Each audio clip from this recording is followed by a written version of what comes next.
On va descendre ensemble d'un niveau, on va étudier ce qui compose les différentes allocations, Henri, de matelas, et on retrouve des ETF. C'était une question de Fabrice. Est-ce qu'on peut mettre des ETF dans le nouveau PER? Alors ça, déjà, la réponse est oui. Je pense qu'il n'y a pas trop de sujets.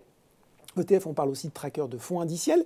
Ça va parler peut-être aux plus boursiers de ceux qui nous regardent, mais peut-être pas tous. Alors, on va vraiment laisser personne sur le quai, j'ai envie de dire. Est-ce que vous pouvez revenir sur ce qu'est un ETF, Henri, et pourquoi c'est un produit, ce produit, plus qu'un autre, qui a été choisi pour entrer dans la composition du PER? Alors peut-être, pour commencer, petite précision, dans ce produit d'épargne retraite, on va retrouver uniquement des ETF et le fonds en euros. Ouais. Puisqu'on parle d'un contrat d'assurance vie, le fonds en euros est disponible aux épargnants et c'est en particulier le fonds en euros qui pourra être utilisé parmi les actifs les moins risqués lors de la phase de sécurisation en fin de parcours d'épargne. D'accord. Pour répondre à votre question sur les ETF, oui, un ETF, qu'est-ce que c'est? On appelle aussi ça un tracker ou un produit de gestion indicielle. C'est un produit qui est construit pour répliquer la performance des grands indices. Donc, prenons un indice que tout le monde connaît, le CAC 40. Vous avez forcément un ETF qui existe sur le CAC 40. Lorsque le CAC 40 va monter ou baisser de 2%, l'ETF va monter ou baisser de 2%. Le produit est construit pour répliquer exactement la gestion de l'indice. Ça a deux conséquences. La première, c'est que l'ETF est un produit extrêmement liquide. Il est totalement prévisible en termes de performance, en termes de composition. Il se traite exactement comme une action à tout moment de la journée à des conditions qui sont extrêmement avantageuses. Le deuxième conséquence, c'est qu'en termes de frais de gestion, on est sur des frais de gestion qui sont extrêmement attractifs par rapport à d'autres produits de gestion que sont par exemple les produits de gestion active, où là, il faut rémunérer les décisions qui sont prises par le gérant d'actifs pour se positionner de manière plus ou moins marquée, de manière différente de l'indice. Là, comme on est sur un produit d'épargne à très long terme, on a fait le choix plutôt de privilégier des produits de gestion indicielle, ce qui permet de minimiser les frais de gestion.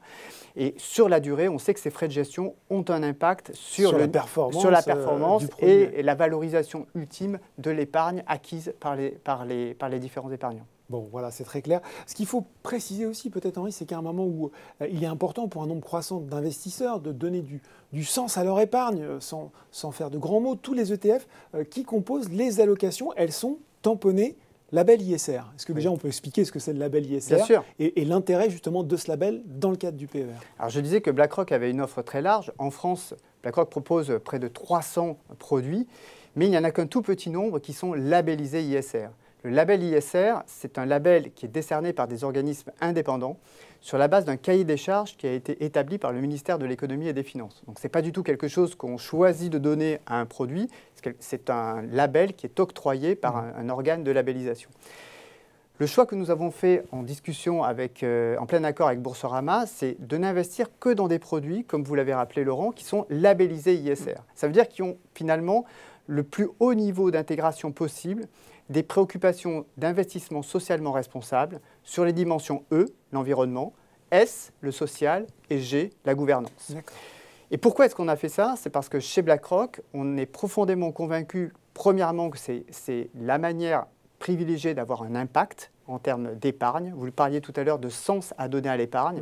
Si on veut avoir un impact sur l'environnement, si on veut avoir un impact sur la transition climatique, il faut faire des choix en termes d'investissement.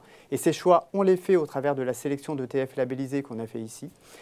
Et la deuxième conviction, c'est que ce choix-là, ce n'est pas de la philanthropie en fait. L'épargnant ne sera pas perdant dans la durée. C'est aussi une question qu'on entend parfois en se disant exactement. Voilà, je vais faire d'ISR, mais je vais avoir un placement moins performant peut-être que des placements non ISR. Eh ben, la conviction de BlackRock, c'est que ce n'est pas du tout le cas. L'épargnant va normalement pouvoir attendre de ses produits une performance à minima comparable à un niveau de risque équivalent. Et on a pu même le constater en 2020.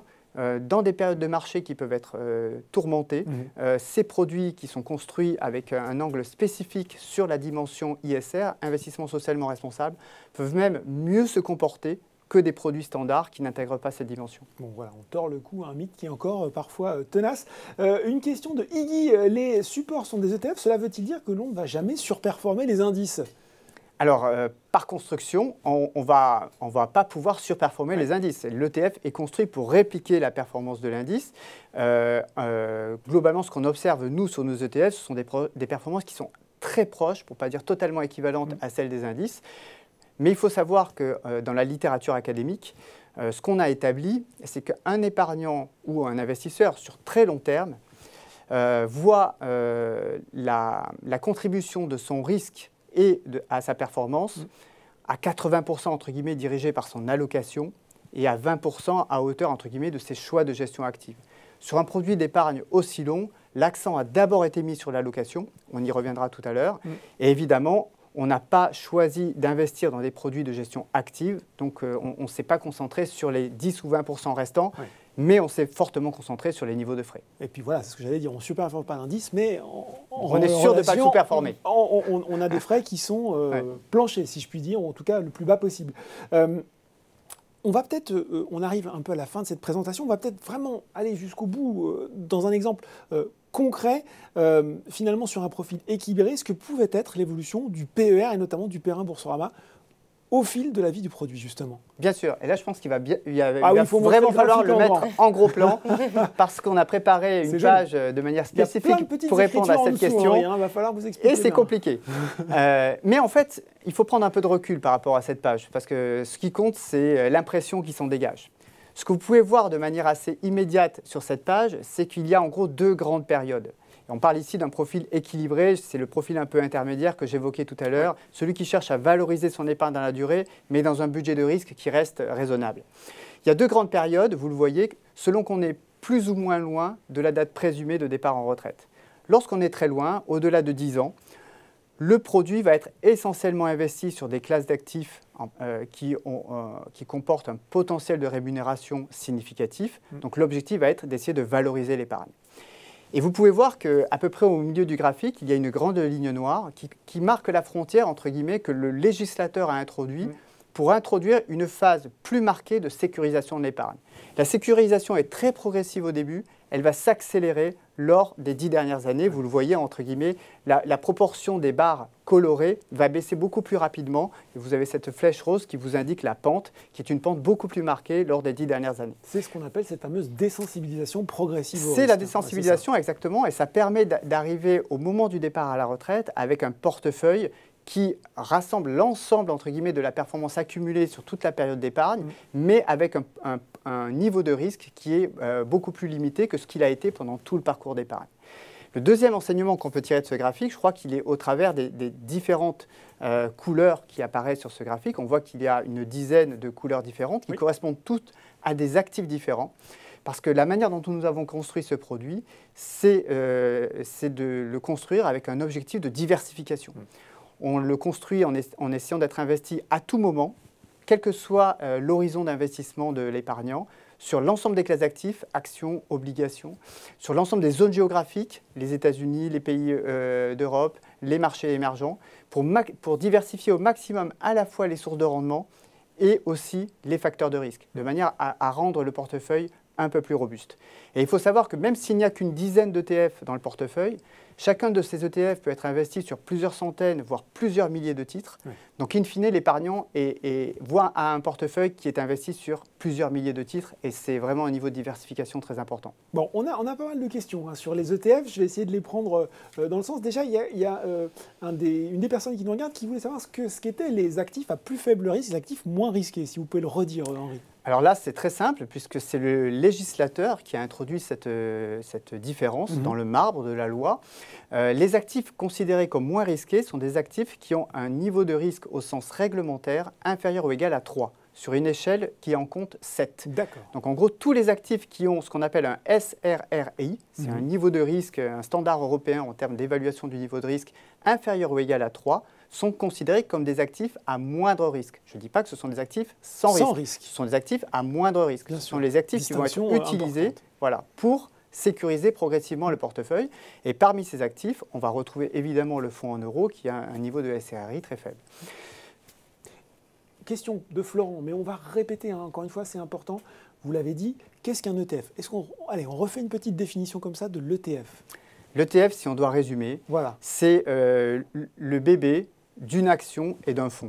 D'accord ? Super. Donc, ça se traite comme une action et c'est géré comme un fonds. C'est-à-dire que c'est une enveloppe dans laquelle on va mettre un certain nombre de titres Et la composition de l'ETF va répliquer exactement la composition d'un indice, un grand indice qui est en général connu de la plupart d'entre nous, le CAC 40, le S&P 500, le Nikkei. Donc Henri, modulo, qu'on soit très clair, les frais de gestion et la fidélité, si je puis dire, du tracker à un indice, si mon CAC 40 fait 10%, plus 10% dans l'année, mon produit fera 10%. Peu ou prou, plus 10%. Voilà. Alors là, la seule différence, c'est que comme on a choisi d'investir dans des ETF labellisés ISR, on ne va pas retrouver un ETF CAC 40, on va retrouver un ETF sur les actions américaines avec un label ISR ou sur les actions européennes avec un label ISR. Bon, très clair.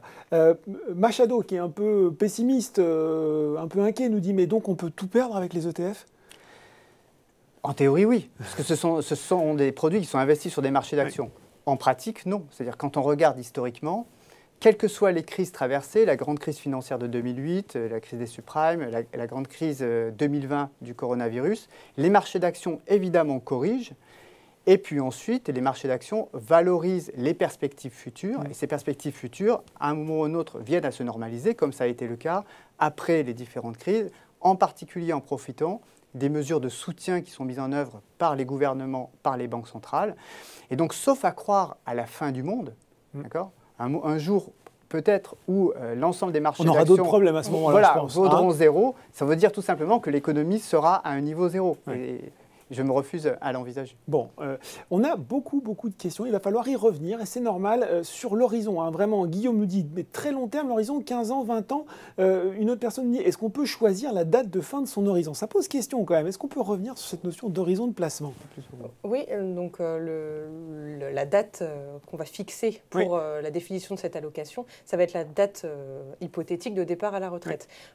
Quand on établit le profil investisseur, après, donc, je vous disais, dans le parcours, on a donc les informations d'adhésion à remplir et parmi celles-ci, on va retrouver donc l'âge estimé du départ à la retraite. Pour faciliter les choses, ce qu'on a prévu, c'est de mettre par défaut l'âge légal, donc 62 ans, qui correspond à la plupart des gens, mais on peut adapter effectivement cet âge-là, qui va donc nous donner une durée, et la durée donc, du plan épargne retraite, qui derrière va être donc investi en fonction des périodes, comme l'expliquait Henri tout à l'heure. Bon, très clair. Et si je peux me permettre, parce qu'on ne l'a peut-être pas assez évoqué, évidemment, au début, on détermine une durée, mais évidemment, cette durée va se réduire progressivement. Et c'est en fonction de cette durée qu'on va ajuster l'allocation du portefeuille. Et c'est comme ça, entre guillemets, en se référant systématiquement à cette durée, qu'on va déterminer finalement le bon niveau d'investissement sur les actifs risqués, sur les actifs à moindre risque. Et donc, il est important que les souscripteurs renseignent bien cette information le plus fidèlement possible pour que le niveau de risque in fine du produit corresponde bien à l'horizon d'investissement de leur parcours d'épargne. Bon, et je tiens à préciser aussi qu'en cours de vie du produit, il n'y a aucun problème pour modifier cette date. Si la situation change, si on change de métier... Si le régime de retraite change aussi, voilà, parce que exactement. ça nous pend au nez. C'est ça. Bon, donc on peut adapter. C'est flexible. C'est flexible. Oscar nous dit, il n'y a pas de gestion libre dans votre PRA Matelas? Alors, au lancement, on a choisi de partir donc, sur cette offre avec uniquement du pilotage d'horizon retraite. On a un pilote dans l'avion au début. Exactement. Pour, comme à notre habitude, proposer une offre simple et compréhensible, on ne s'interdit pas à l'avenir d'étendre l'offre. Bon, voilà.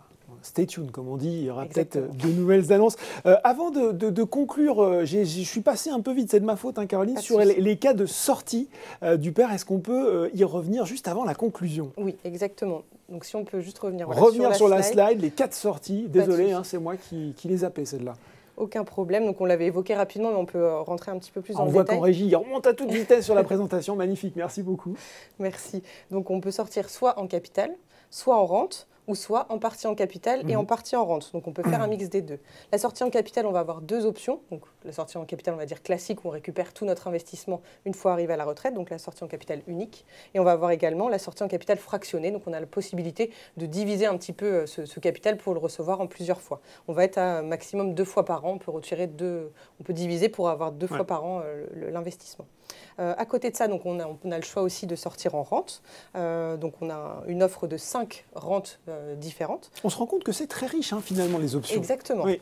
C'est vraiment la particularité et l'avantage aussi du Perrin de pouvoir sortir de cette manière, donc en capital, en rente, un petit peu comme un petit peu un mix des deux et à sa guise. En fait, au moment où on va obtenir ses droits à la retraite, on les fait valoir auprès de l'assureur et on choisit à ce moment-là comment on souhaite sortir.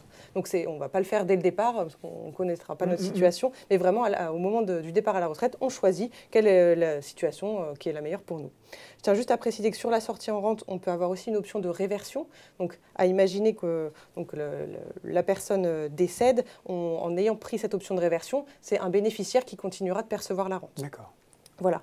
Et donc, on peut aussi avoir un mix des deux entre le capital et la rente, sachant que, juste pour information, on va avoir un simulateur qui permettra à chacun de faire ses petits tests, de simuler un petit peu en fonction de sa situation propre. On l'aura vers fin octobre. Bon, oui, parce que ce n'est pas simple d'imaginer et de conceptualiser très précisément ce qui va se passer à la fin de vie du produit. Alors, Caroline, on a expliqué le principe, on est rentré dans le détail, on a pris des exemples très concrets avec Henri. Est-ce que vous pourriez nous faire, en guise de conclusion, finalement, une synthèse express de ce qu'il faut retenir du PER et notamment du PER 1 Boursorama? Oui, tout à fait.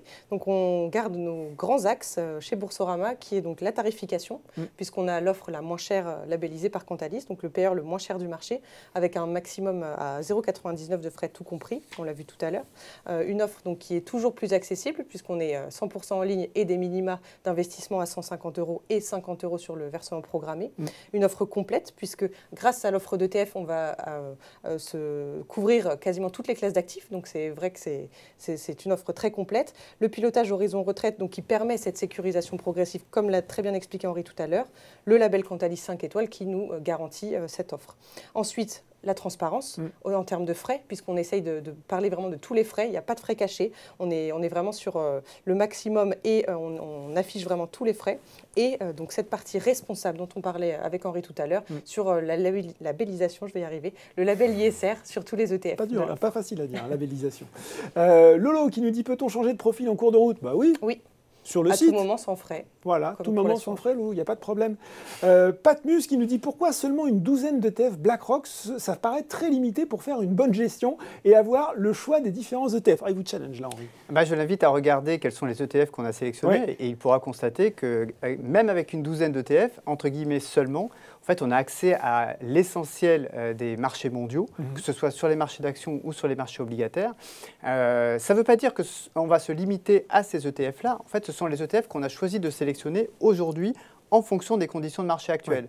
Peut-être que demain ou après-demain, dans 1 an, dans 2 ans, dans 3 ans, il y aura d'autres opportunités de marché qui se présenteront et on pourra introduire de nouveaux ETF pour venir compléter l'offre et améliorer les allocations. Aujourd'hui, c'est la sélection qui nous est apparue la plus pertinente pour démarrer dans les conditions actuelles de marché.